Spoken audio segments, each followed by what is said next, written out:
It's February 2017. The purpose for this video is because I have been made aware of a situation in Zimbabwe where it's being reported that Rhodesian or ex-Rhodesian white farmers are destitute and are asking for equal treatment due to having been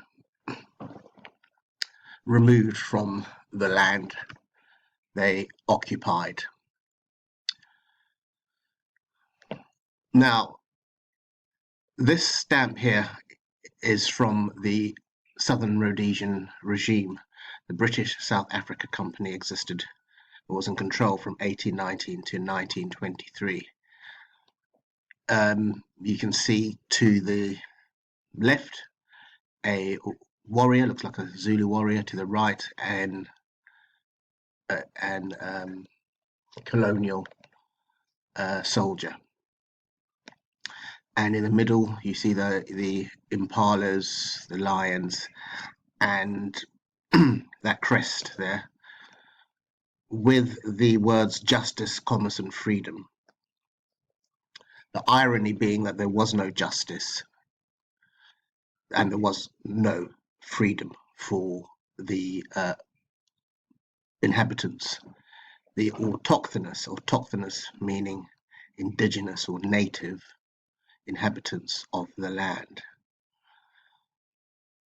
Let's cut a long story short rather than going into a long expose of the historical facts that determined the policies over the past 2,000 years of actually appropriating land by force by the melanin recessive peoples from Europe, whether we're talking about in South America with Cortes, Pizarro and others, whether we're talking about North America in the Canadian and United States lands where the native populations were decimated and to this day do not own the lands that they actually had prior to the invasion, whether we're talking about the Philippines, whether we're talking about India, whether we're talking about China with the opium wars where drugs were forced into the Chinese, onto the Chinese, whether we're talking about Australia where Cook and others instigated the annihilation of the Aboriginal peoples and to this day hold on to that land, imported convicts and had a white only Australia policy. This happened throughout the world. So I'm going to make it very simple and very easy for you to understand. The whites asking for some sort of compensation. This is the analogy, very simple analogy.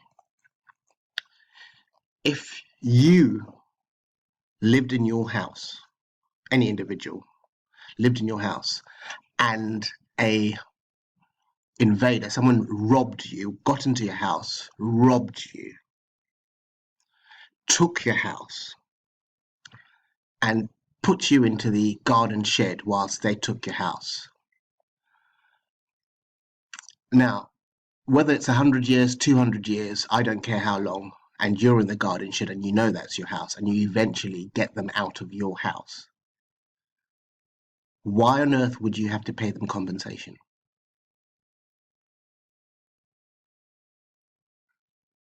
That's all I have to say.